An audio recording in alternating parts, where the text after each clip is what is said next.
Good evening, everyone. Welcome to the August meeting of the Town of Milton Planning Board. Mr. Frey, would you lead us in the pledge?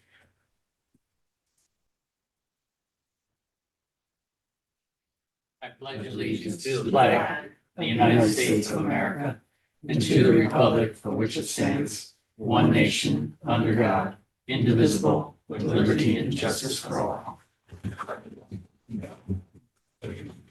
Thank you, Jim.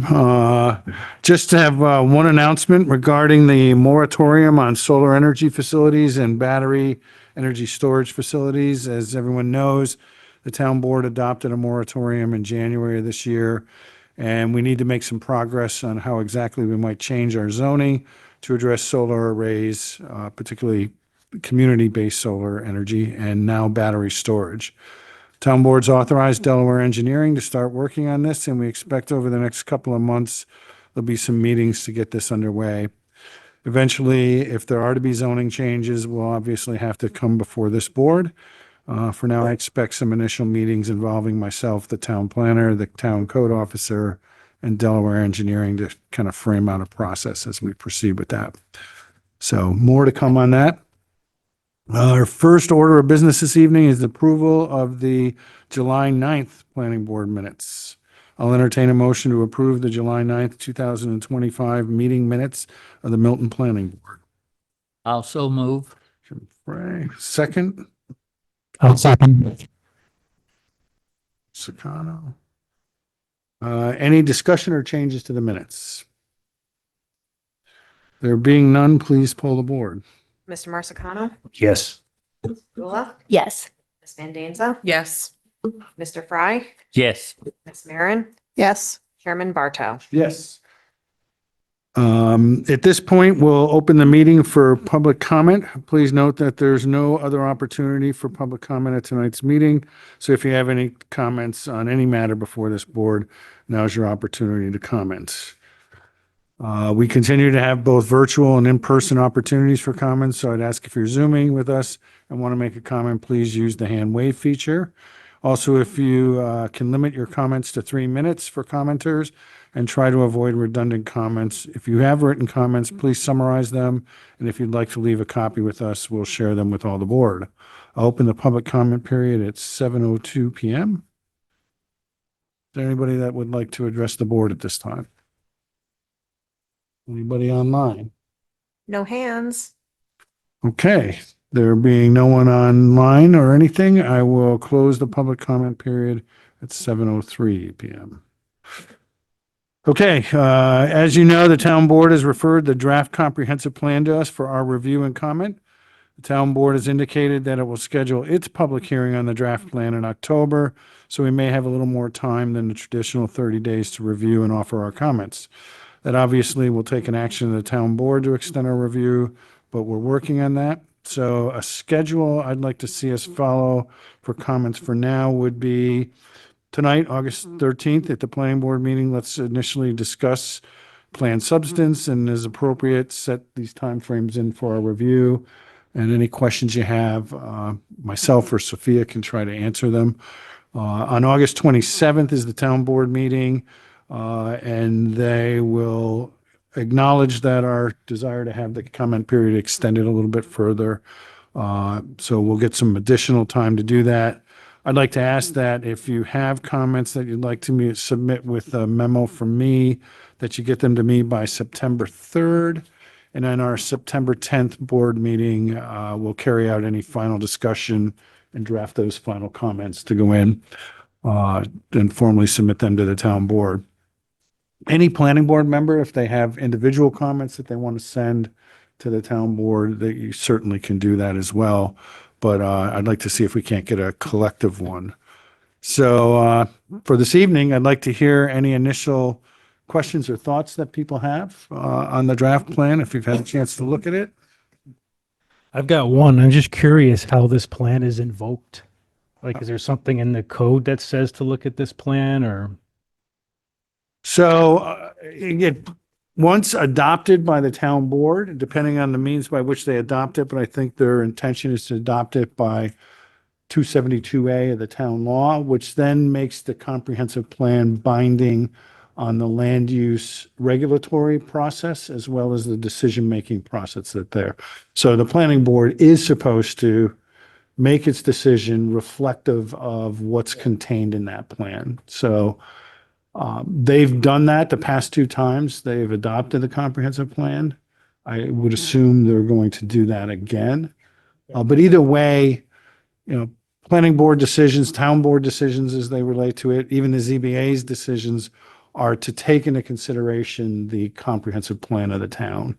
And by court definition, that can be a very broad definition. But if they adopt this plan specifically as written and drafted pursuant to 272A, it's this document that gets binding on those decisions. Is that also binding for builders that might come in and do something? If a builder's proposing a new development, maybe you want them to think about, you know, the bike trail that could be in there. Absolutely. Walking You know, trail. so that is out there to be considered. I mean, to the extent that developers and builders look at those plans, that's kind of their discretion. There's nothing that says they have to. But as we conduct our review, we'll obviously be saying, you know, how does this reflect in our comprehensive plan? We have open space objectives, we have trail objectives, we have transportation objectives. And a lot of those other plans, some have been developed separately. We have an ag conservation plan, a trail plan. We will have some water and sewer plans coming up. All those start to become components or addendums to the comprehensive plan. And those are the things that we're supposed to make sure get considered. So when the planner does like a pre-concept meeting with a developer, that's where you flag those opportunities to say, hey, you know, there's an envision of a trail connection involving this property, and you should know that the planning board's going to look to try to have that come out of this. Get the builder involved up front. Yes, the idea is do that early on. Okay, Yeah. thank you. I just have a good general Sure. question. So when the village did their comp plan, it triggered a rewrite of our zoning code. Is the town of Milton planning? Okay. I think they're definitely, Okay. you'll see in that plan, there's a number of action items that Okay. say amend the code to do this, amend the code to do that, Okay. you know, but it's relative to the 8 categories of subject matter that they've chosen. Okay. So yes, I think the town has every intention Okay. to enter that process. That would be another Mm. 12 to 18 month process of Yeah. promulgating the code and scoping it out. So Okay. that would be the intent. Because theoretically, again, if they adopt it pursuant to 272A of the town law, then they're supposed to bring in line their codes Mm. Okay. to do that. So, any other questions or comments? So, next thing, if you've got thoughts or comments in writing, try to get them to me by September 3rd. I'll start to amass them by the 10th, and there, you can see some comments that were submitted. If you go to the webpage, the town's webpage, on it has comments. I know I put in some comments, Sophia put in some comments, like Soden did, I think some others. I think those are all on the webpage at this point. So if not, yeah, if you could check and just remind people where they are. But those were comments on an earlier draft. The plan supposedly was updated a little bit to reflect some of those. It will be, the goal is to have it redrafted again before it goes to the public hearing in October, which is going to be the 3rd week of October, I think, at the regular town board meeting. That's why we're kind of pushing it. It's not that comes quick. So, okay. Our first project this evening is the continued review of a site plan for an expansion of the Hannaford at 11 Trieble Avenue. Applicant or the representative here to update us on anything? Good evening. So I think we're bringing it. Introduce yourself. Yes, my name is Rob Sasser with Time Bond Engineering. We're representing Martin's Foods of South Burlington. We're their site civil engineers. So we have received a determination letter from the FAA, which was outstanding. That letter was dated July 29th. Yep. There was no issues other than a condition to put lighting on the building. Yep. Which we Okay. updated our site plan to include an FAA note that lighting has to be per that conditional determination. That's on the bottom left of that 11 by 17 there. Oh, yeah. Okay. Yep. And so, other than that, outstanding was the county and zoning board review, which has since been satisfied. We received the county board review with no issues. They were pending FAA, and the zoning board, we received the 14.9 area variance, and we submitted the letter from July 20th from last month's meeting. Okay.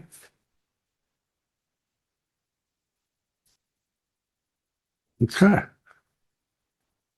Okay, Sophia, do you got any updates for us? Only to affirm that we had received the county referral, and they've received the data as requested. We're able to issue the notice of impact. And again, to just recommend that for considering site plan approval, that one of the conditions be expressly stated in the resolution that came from that FAA correspondence with regard to marking or lighting the vertical structure. Other than that, I have no questions. You'll see it. Okay. All right. Does the board have any questions at this point for the applicant or Sophia? Okay, so having completed our state environmental quality review on this, the zoning board of appeals granting the area variance for the rear yard setback, received the county 239 review with no significant intercommunity or countywide impacts, and finally, the FAA review noting no encroachments on the runway protection zones. Are we prepared to render a decision on this? Okay, if so, I'll entertain a motion to approve the site plan for the construction of approximately 1,100 square foot addition at the rear of the Hannaford at 11 Trieble Avenue for a new exterior receiving area, subject to the condition established in the correspondence from the FAA dated July 29th, 2025, requiring the structure be marked lighted in accordance with FAA Advisory Circular 70/7460-1M, Change 1, Obstruction, Marking, and Lighting, Red Lights, Chapter 4, 5, and 15. I'll make that motion. Jim Frey, do I have a second? I'll second. Any discussion or questions about the condition? Does that reflect what you that's expect? understood. Yep, absolutely. Okay, there being none, please pull the board. Mr. Marsicano, Yes. Ms. Padula, Yes. Ms. Van Denza, Yes. Mr. Fry, Yes. Ms. Marin, Yes. Chairman Barto. Yes, thank you. Wonderful. So, we have a resolution, a formal resolution. We've got to do one change to it, so we'll do that and sign it tomorrow and get Wonderful. that to you. Thank you, everybody. Yep, thank you. Okay, on 272 and Stone Church Road, a Cisar major subdivision preliminary plat. We've been requested by the Cisar Brothers Holding Company to consider an extension of their preliminary plat subdivision approval dated February 12th, 2025. The preliminary plat was set for approval, or I'm sorry, was set to expire its approval 180 days from the approval in February, and the applicant has requested a 90-day extension for preliminary plat approval. Anybody here to address the board on this or no? I had inquired as to whether or not they were, Not essential. I told them that it was not essential. And do you have any comments for the I have no extension? comments, but just simply that if the board was able to extend for the 90 days, that Okay. And you got a resolution for that too? Do they have any reason? Oh, yeah. Actually, there's an email that came with it, and I can cite those reasons. Joe had sent an email. I thought it was part of the package, but they've received their capacity analysis from the Saratoga County Sewer District. They received the County Department of Health review letter dated July 31st, 2025. That's approving the water system, correct? Or so. yes. Then they have initial comments from DEC related to the Rollins Hollow Waterworks request for district extension. They're responding to those comments and hoping that those will be issued and received by DEC next week. And then that the DEC review of the sewer is in progress, and they've received initial comments and responded to those as of May 28, 2025. They hope to get a certification letter in the not too distant future. If you recall, though, we went a long time with 336 Rowland Street. The county and the state are in this whole analysis of how do we guarantee that the county system can accept these new loads.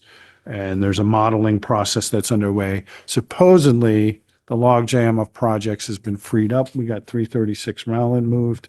I'm hoping this one doesn't go through that same, or we'll be doing these extensions, but that same kind of delay that's there. I'll add to, I need to provide the applicant with correspondence with regard to the town's intent to accept road and right of way and stormwater management areas. So they placed a request, so I also used to over those. Okay. So just let you know that's on our planning.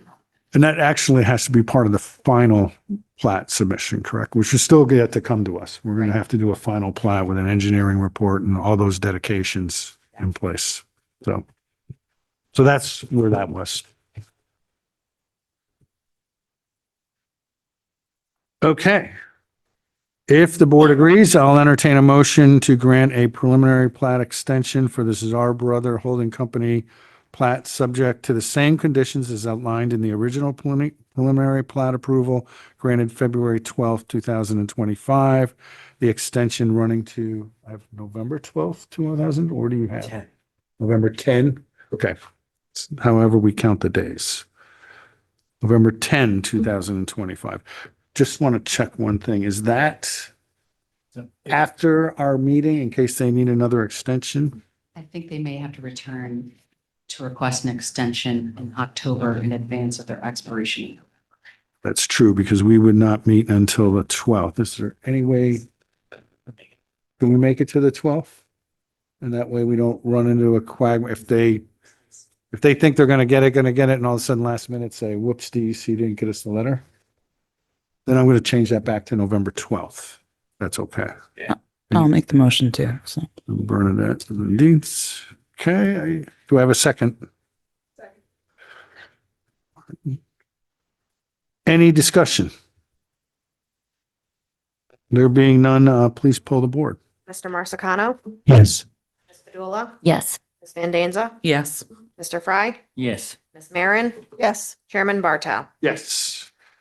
Okay, next we have the continued review of the site plan and special use permit for a cellular tower at 610 County Farm Road.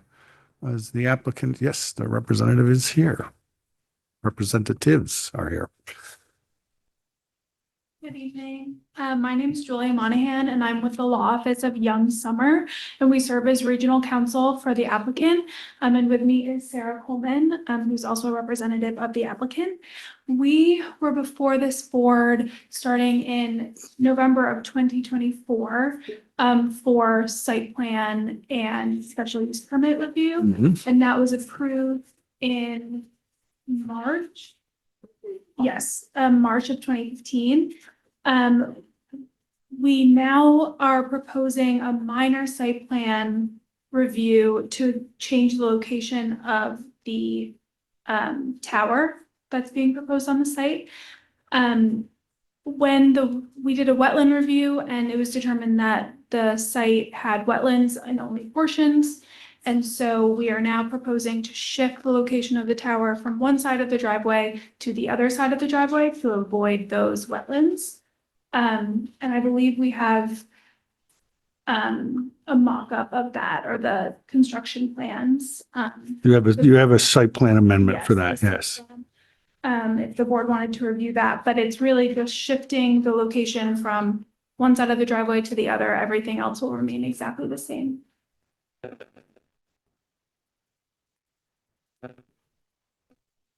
Okay.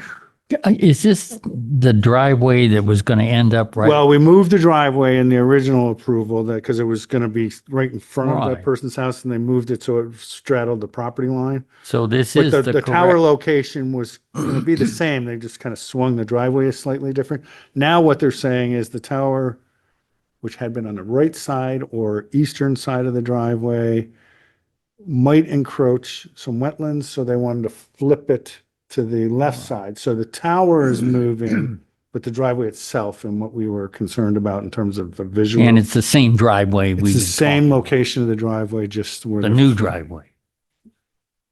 Yes. the driveway is the same. It just goes. Yes. But yes, that is correct. Sophia, did you have anything on this for us?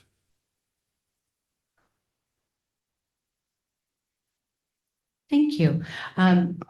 So just to reiterate the timeline, I have a project history summary of the reviews I issued. As the applicant indicated, they had also previously sought special use permit approval for the telecommunication towers. Based on what's being proposed in the timeline that they have, that special use permit still remains extant. They are actively pursuing the use as demonstrated by the proposed site plan revision that they've now determined they need. So from the project review perspective, this is a slight modification and placement in accordance with the last application. Just the same, I made sure to include that the majority, actually, I would say probably 98% of what was reviewed with the original application remains the same for this. So we have evaluated that criteria previously in accordance with the special considerations for the special use permit. As the applicant indicated, they became aware of wetlands, which we had preemptively requested that they show a regulatory buffer around as a kind of a conservative approach for site development. I know that we've had some subsequent discussions about whether or not that would need to be reflected on the wetland map itself. But that's something that the board could discuss. We had a conversation probably about a month or so ago, just with regard to if there would be any change in regulatory requirements pursuant to the wetland review. And through the course of our discussion, the applicant understands that they're pursuing their due diligence and identifying the wetlands and delineating them and avoiding them. And they accept responsibility for this. The biggest thing that we would encourage the board to consider is that, provided that they feel comfortable with the prior secret determination, at such time that you're ready to act, you may be able to reaffirm that, unless you have additional considerations or conditions that you want to place on with regard to this tower location. But other than that, no substantial comments. Okay. Some board have any questions or anything? I have a couple. Oh, No, go ahead. so I'm a little, well, let me ask first our attorney a couple of minor changes. This is a site plan amendment, but will also require a special use permit change, or is that strictly associated to the cell tower? I don't think we need. So just the site plan. All right. So in reading the engineer's information on this, on the wetlands, they're saying that the W1 and the W2 wetlands that were identified, which are the ones closest to the proximity of where the tower and the driveway are, did not meet DEC's jurisdictional scope or coverage. So my first question is, why move the tower if those aren't regulated wetlands? So Verizon just seeks to minimize impact as much as possible. So seeing as we can request the site plan to relocate to minimize impact, that's the preference here, just to keep the impact. So related to that then, the tower and the driveway remain in the buffer area, the 100-foot buffer area adjacent to those wetlands, which would have the same regulatory jurisdiction as if they were in the wetland. So the tower, regardless of moving it, and the driveway are, quote, fill in the adjacent area. So wouldn't the same impact be problematic for you? Or The do you driveway- stand by your engineer's determination they're non-jurisdictional? Yeah, that would. Yeah. And my question then is, where's the certification that the engineer can make the jurisdictional determination. I mean, I haven't seen anything clear from DEC that says, oh, under our new wetlands regulations, if, do they have a list of certified engineers that can do jurisdictional determinations? Or does anybody with a PE on the end of their name get to make a jurisdictional determination? Because the implication is, oh, it's non-jurisdictional, therefore we don't have to seek a jurisdictional determination. But we're also telling you that we're avoiding it in the mitigation. So I'm unclear what we're saying here. Yeah, hi, this is Sarah Coleman. The New York State DEC regulations are a little still unclear, and it's August and they came out in January, but when we did the wetland delineation report, I mean, our engineers are certified to state that that is a non-jurisdictional wetland. I know what you're asking, and I know what you're saying, and I hear you. But just the road wasn't really in the wetlands at all, and that's how we were able to sort of. So what you're saying is the tower would still be in the 100-foot buffer area? At least that I can tell. I mean, there's a 100-foot measurement off of the wetland Thought we were running out. east-west that clearly is, if you scope it around, the tower and the driveway are going to be in the same 100-foot. And we in the town of Milton have a 150-foot setback from wetlands. Now, that's not the same jurisdiction as DEC, and we're rethinking, do we want that? Because obviously these are smaller than 12.4 acre wetlands. They're going to be wetlands of unusual importance if they're jurisdictional. I mean, I think you all are very familiar with this field. It's a mowed field and some of it is wet. So it's very, I hear you. it's very comical, to us in some regard, but, we stand by the position of it's non-jurisdictional, so we don't need to technically be outside of the 100-foot buffer, but I thought we had just made it outside of the buffer. And We not- didn't want to move the road, as we had all. which road would Right. clearly be in, and I'm pretty certain the tower is going to be in too, if you look at the map. Okay, yeah, I was looking for the buffer, like lines. I mean, due to Verizon's, non-jurisdictional claim, I mean, we don't need to be outside the buffer, but I mean, I guess. Well, there wouldn't be. If it's non-jurisdictional, then it's non-jurisdictional. Right, So I guess, how do I want this? Would whoever your wetland delineator is, put an attestation in on letterhead stating that this is non-jurisdictional?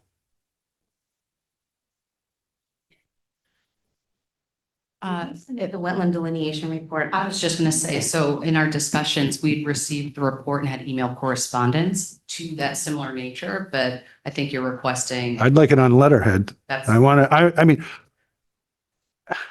I still can't find out from DEC or anybody else who got trained and is now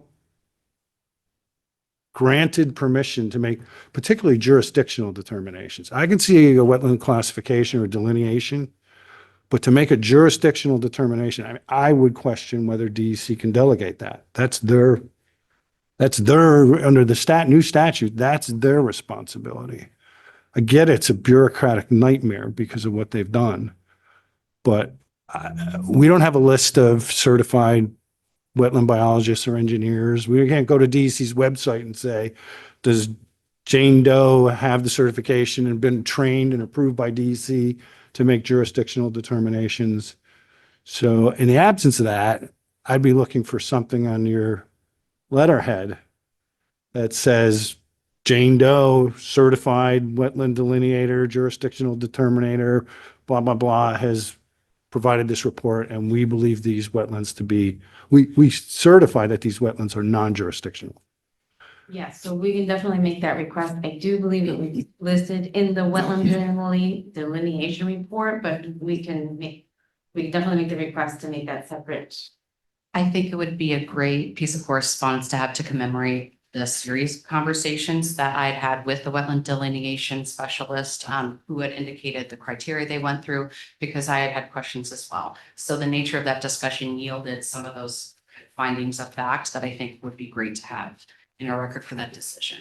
As for the 100-foot buffer, as we were looking at it from a conservative measure, I had requested to see where that 100-foot buffer would lay, depending on whether the wetlands were classified or not. But we did also go through the specific criteria and try to eliminate and ensure that it didn't seem, at least from a planner's perspective, which is not a wetland delineation specialist, that they wouldn't be subject to that special or unusual criteria that would make them fall under the jurisdiction purview of DEC.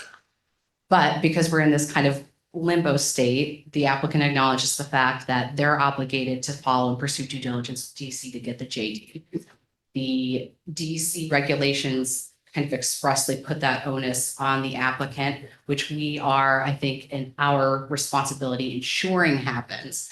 But now that we have that specific report prepared by an individual and a professional, and they are able to certify that the delineation is valid. I think if we have that correspondence to kind of marry all of that information together, I think the planning board would be able to act comfortably.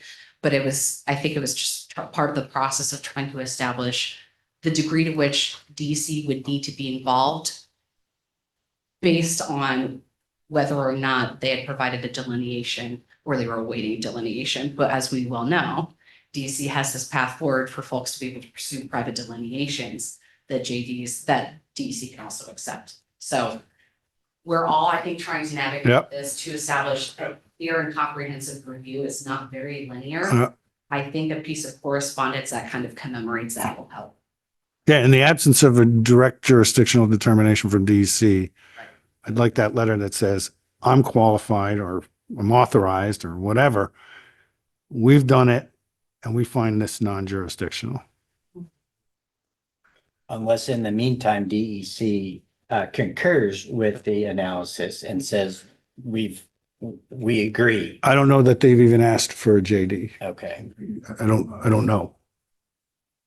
Have you formally asked DC for a jurisdictional determination? That part of the NEPA SHPO process? That was a separate That's question. ongoing right now. Okay, so potentially I requested. I don't think it'd be part of NEPA. SHPO? That's historic preservation. I don't know that that's going to trigger it.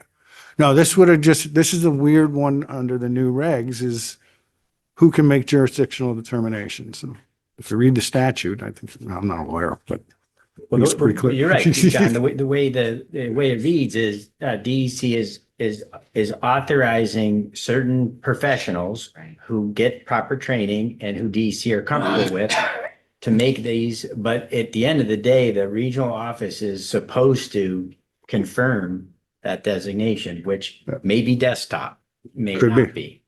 So if they have done that already, then you could just provide that and it would be That'd be fine. the equivalent. If DEC's done it, we have to accept it. But in the absence of it, we need your letterhead to say we're qualified and whoever it is, I don't know who it is. That's the hard thing. I don't know who to ask of those things. There's a lot of people making those decisions and I don't know what basis they got permission to do that. Okay. And then the other thing is there was some questions raised about some historical resources here.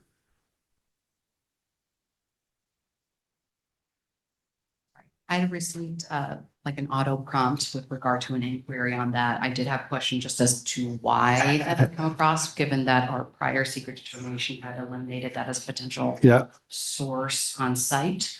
So I don't have any new insight to impart on that because I'm not sure. So what did you get? You got a environmental resource mapper saying there's Indian arrows or something here? It's kind of like an auto-generated response. Typically, if something like I'd see if somebody was doing a phase 1 environmental analysis where they're seeking out, potential agency involvement and soliciting different potential involved agencies. But I did have questions as, like I said, with our prior site findings, it was established that there weren't any historical cultural resources or potential resources that would have been impacted. So I didn't know that the relocation would necessitate that request. So I don't have any insight to that. Now you mentioned that the NEPA SHPO process is still ongoing. Yeah, so I mean, just auto, like you said, almost auto generated Mhm. something. Mhm. Can't see anything changing from just with this location to the store. That was exactly kind of I guess that was my thought, concerned that the board had gone through the secret process and evaluated part one, part two, including assessment of potential cultural impacts or impacts to historic resources, the fact that that had been vetted out for the site. I thought that was kind of open and shut, so I don't know that we would. I mean, that Unless there's didn't something- auto prompt when we first did granted, it was a short form and we answered the questions. We saw nothing come up on the environmental resource map or anything like that. Right. But now you're saying you're seeing historical I'm saying I cultural? don't see a cause to reassess the site if we had done a good job the first time. Okay, And if we had done a complete secret review with the initial project review, and we know that those facts to be true and those findings to be accurate, unless there was a significant change on site or a major discovery, I don't know that the planning board would need to reopen the entire seeker and potentially maybe reaffirm the prior seeker findings, considering you've done all this slip before. You've done all of this. okay. You've evaluated that correspondence and, the engineering review, the entire submission package. So as a planner, I was saying, unless there's a major change on site or a big revelation or something that we weren't aware of or privy to, I don't see why we would have to reopen seeker or establish a new finding for the slight relocation. What is it, 200 or 300 feet to the west? It didn't seem like it would necessitate an entire new environmental review Okay. from my perspective. It looked like there were two different requests into SHPO is what it looked like. One for the original and then one more recent because it's still ongoing. That's what it looked like, but I couldn't be 100% sure there. I mean, are we obliged to wait to hear from SHPO? No, if we are comfortable with our Determination. original determination, we're okay. I mean, they as separate agencies that have to do their own process, if there are other approvals that are still pending, then they would have to go through their process as well. Okay. Because we didn't do a coordinated review on that. No, we did not. Right, No, it was an unlisted action. yeah. So you may have applied for something triggering somebody else's state review, and that is now triggered them to go back to SHPO to get another analysis or a new analysis or an updated analysis. Okay. The results should be the same. I mean, it's only been a little bit of time. So at this point, I mean, based on the discussion we've had, it sounds like what the planning board needs to see. I could be coordinating directly with you offline and the wetland specialist to work on kind of just getting those kind of the record of decision making and just those determinations in place. And then I think that would probably satisfy what the board needs to see. Okay. But we could work There's not on post meeting tomorrow, whatever. I'd be happy to coordinate and Yeah, kind of see it quickly. Establish what the planning board needs to see in Well, that scope. although I accept the of, attestation, that. it's not my fault. Right. That works. If you don't get that attestation, then you won't wait. I can condition approve. Yeah. Okay. Any other questions of the board at this point? I guess I'd ask, what's before us is a site plan amendment to flip the location of this based on the engineering firm's qualified analysis that these wetlands are non-jurisdictional. And if we get that attestation from them that says they're non-jurisdictional, we're qualified to make the decision, we've made the decision, and they're non-jurisdictional, would the board be comfortable approving this subject conditioned to that attestation? And we could add to that, and anything that the SHPO may raise could cause it to come back. And we'd have a second condition, since now that's out there. But I don't know of anything that's going to come up from that. So we could do two conditions, the attestation on the wetland jurisdiction and a finding of no historical cultural resources by SHPO. And then be rid of it. Would recommend that you could say that predicated on the fact that you've already completed seeker Yeah. and already established and kind of reviewed that criteria with the prior findings.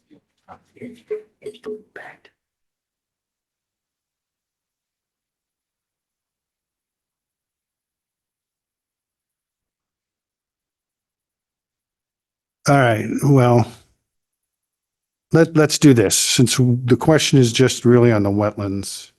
I mean, we did the seeker saying no significant historical, archaeological, cultural resources.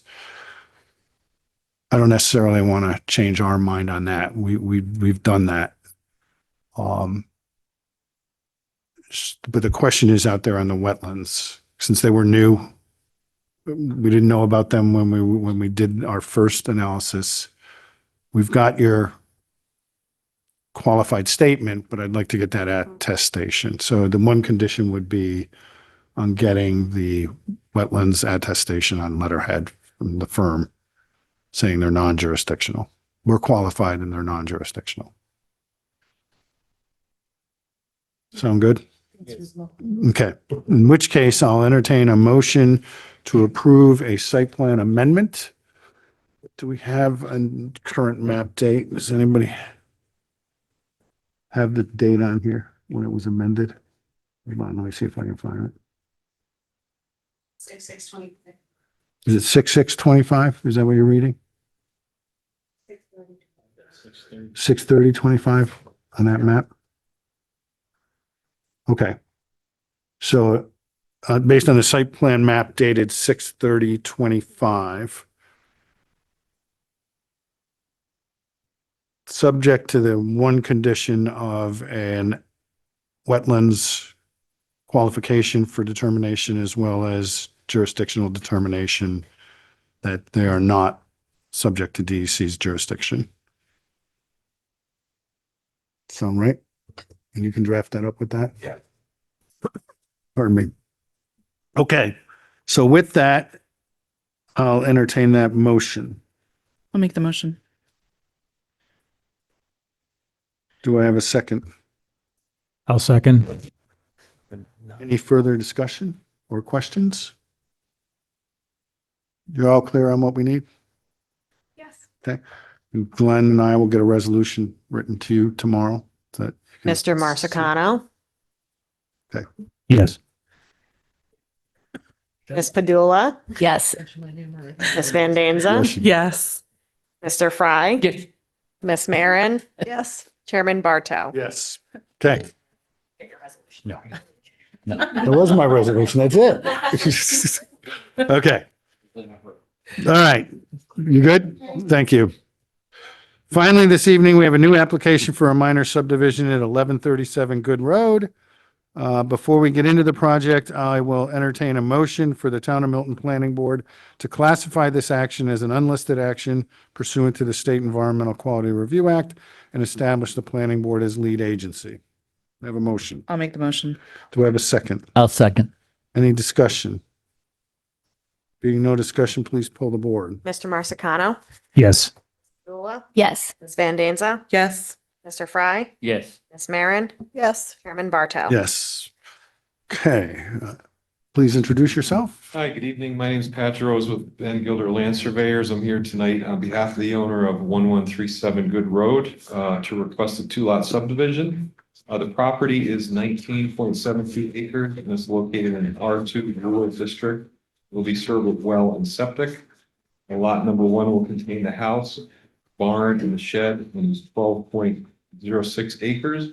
Lot number 2 is for a proposed house and has 2 existing barns and other outbuildings that will be 7.66 acres. The lots meet the bulk requirements of the zone. There are wetlands also shown on the map. We did include the buffer on those, and the new house location is well outside of the buffer by multiple hundreds of feet, it looks like. So there's not going to be any impact on the wetlands in that sense.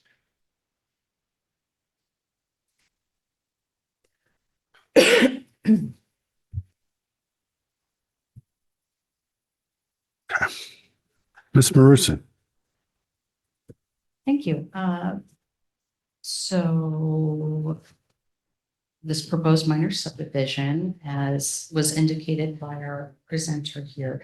The proposed subdivision meets the bulk requirements. I know that you had a question that I had also had Mr. Barto and was able to kind of eliminate and get a little information on. So the subdivision plat shows a number of pre-existing structures in areas that may even fall within the primary yard setback, which I think included one of the structures. The proposed subdivision doesn't affect the front yard dimensional setback. The proposed subdivision creates new side yard setbacks and lots that have to meet the minimum acreage and minimum frontage.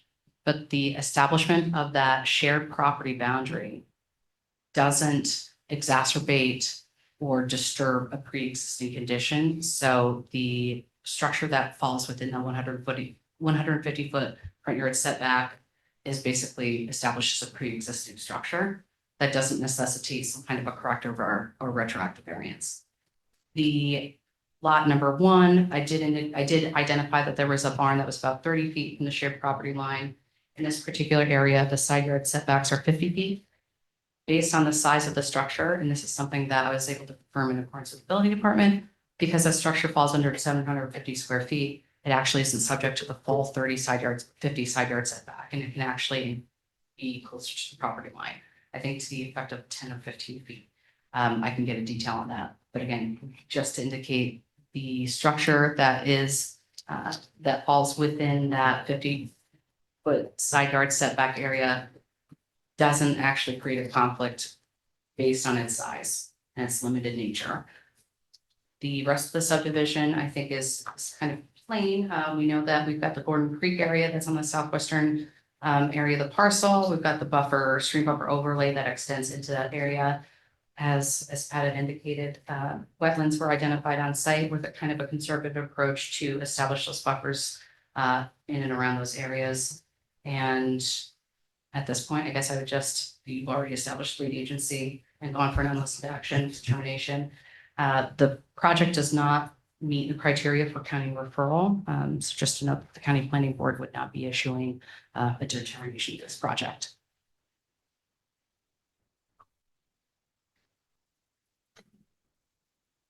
Board have any questions or comments at this point?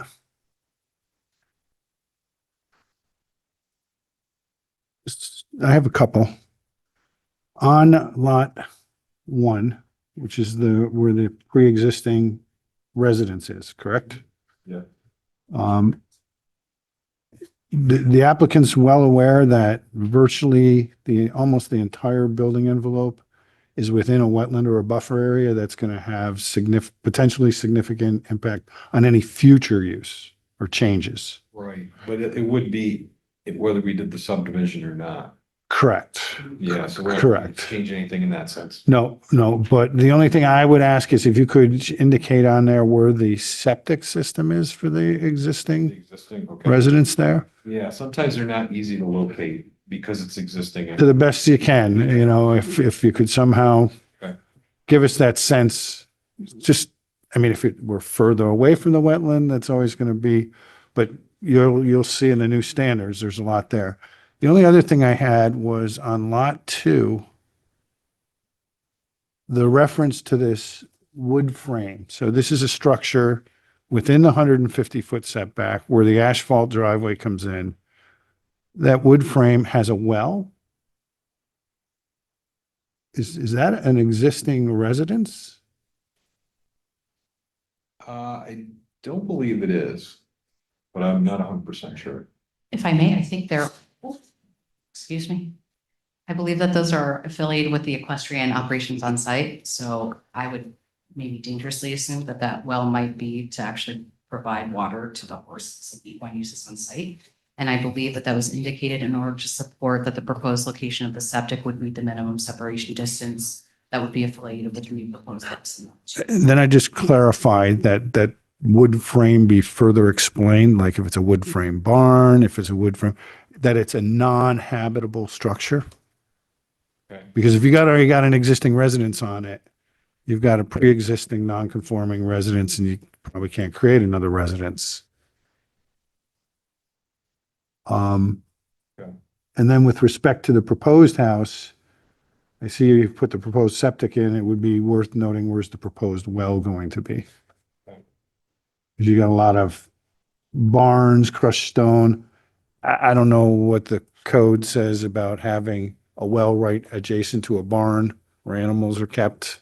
I don't think there's anything in the. I just don't know, but if you just indicate where that well is gonna go.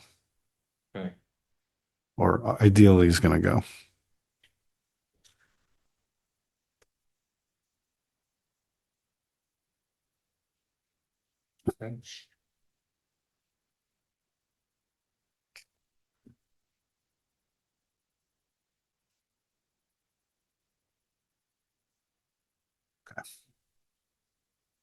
So with that,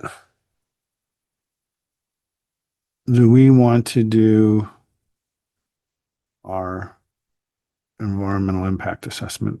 Or do you folks want to wait?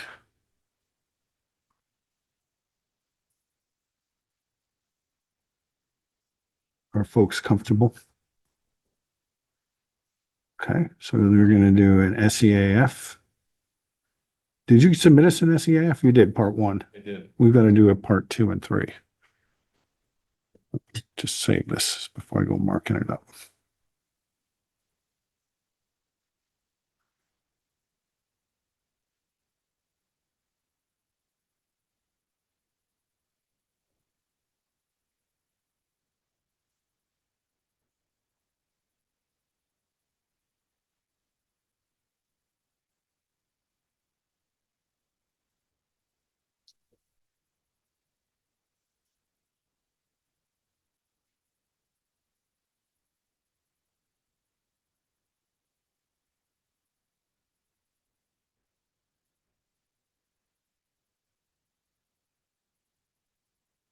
Okay. I will read these 11 questions on the SEAF part 2 and 3. Anybody has a different assessment based on what I say, let me know and we can discuss it. So question 1, will the proposed action create a material conflict with an adopted land use or plan or zoning code? I'm going to say small impact or none or small impact. Will the proposed action result in a change in the use or intensity of land? I'm going to say none or small impact. Will the proposed action have an impact on an environmental characteristic that caused the establishment of a critical environmental area? I'm going to say no, because we don't have any critical environmental areas. Will the proposed action impair? Did you miss 3? I did. I'm reading that now. Oh, okay. Impair the character I or was quality awake. of the existing community? I'm going to say no or small impact. 5, will the proposed action result in an adverse change to existing level of traffic or affect existing infrastructure for mass transit, bike hiking or walkway? I'm going to say no. Will the proposed action cause an increase in the use of energy and it fails to incorporate reasonable available energy conservation, renewable energy opportunities? Going to say no. Will the proposed action impact existing public-private water supplies or public-private wastewater treatment utilities? I'm going to say small or no impact. Will the proposed action impair the character or quality of an important historic, archaeological, architectural, or aesthetic resource? I'm going to say no. Will the proposed action result in an adverse change to a natural resource, e.g. wetlands, water bodies, groundwater, air quality, flora, or fauna? I'm going to say no. Will the proposed action result in an increase in the potential for erosion, flooding, or drainage problems? I'm going to say no. Will the proposed action create a hazard to environmental resource or human health? I'm going to say no.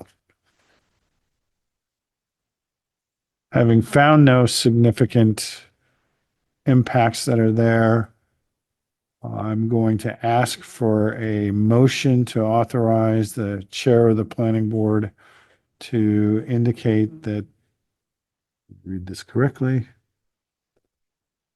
that the proposed action will not result in any significant adverse environmental impacts. Can I have that motion? Okay. I'll second. From that, from Frey, any further discussion or comments on what we did on the part 2 and 3 of the SEAF? There being none, please pull the board. Mr. Marsicano? Yes. Ms. Padula? Yes. Ms. Van Danza? Yes. Mr. Fry? Yes. Ms. Ms. Marin? Yes. Chairman Barto? Yes. All right, so having done that, we don't have any county referral, correct? So I would entertain a motion to schedule a public hearing. What's our meeting date in September?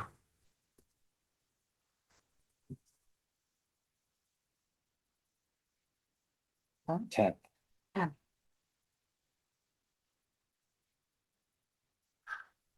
10. Schedule a public hearing for 9/10/25 at 7:05 PM. Bernadette, a second. A second. Any further discussion? Please pull the board. Mr. Marsicano? Yes. Padula? Yes. Van Denza? Yes. Mr. Fry? Yes. Ms. Marin? Yes. Chairman Barto? Yes. Okay. Is that good for you and your applicant? Yes, we'll see you in September. So you're going to get those couple of changes on the plat for us? Yes. Coordinate with Sophia? Okay. That'll be due 2 weeks before the hearing, but otherwise we'll go to the public hearing. All right. Is there any other matters to be brought before the board this evening? There being none, I will entertain a motion to adjourn the meeting at 7:56 PM. All in favor or motion? Who's got that? I'll make the motion. Second. Second, she is known stuff for us. All in favor signify by saying aye. Any opposed? We stand adjourned.